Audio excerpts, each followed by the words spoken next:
Բարև ձեզ սիրելի հետևորդներ։ Այսօր որոշել եմ ձեր ուշադրությանը ներկայացնել որոշ իրավական կարգավորումներ, որոնք առնչվում են ԴՀԿ-ի կողմից բանկային հաշիվների վրա դրվող արգելանքներին։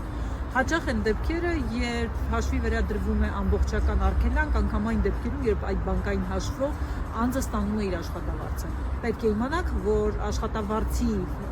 եւ դրան հավասարեցված վճարումներից կատարողական թերթի հիման վրա, այսինքն ԴՀԿ-ի կողմից բռնագանձում կատարելիս, ըստ էության կարող է բռնագանձվել առավելագույնը աշխատավարձի 50%-ը։ Դրանից ավելին չի թույլատրվում, մինչև 50%-ը կարող է բռնագանձվել, մինչև այդ անհրաժեշտ ամբողջական գումարի մարումը։ Կան սակայն դեպքեր, որ հնարավոր է, որ բռնագանձումը կատարվի աշխատավարձի մինչև 75%-ի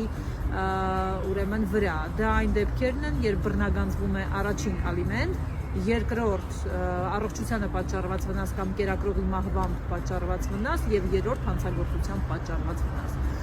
Պետք է նկատի ունենալ, որ եթե դրված է ամբողջական ուրեմն աշխատավարձի վրա արգելանք, ապա որոշ դեպքերում հարկադիրը տեսնելով գործատուի հաշիվը, որ դա աշխատավարձ է փոխանցվում, ինքը կարող է ինքնուրույն վերացնել եւ մինչեւ 50%-ի վրա դնել արգելանքը։ Այն դեպքերում, երբ օրինակ գործատուն ունենում է մի քանի հաշիվներ կամ տարբեր այլ իրավիճակներում, կարող է այդպիսի բան տեղի չունենալ, այս դեպքում անհրաժեշտ է, որպեսզի դուք աշխատավայրից վերցնեք տեղեկանք,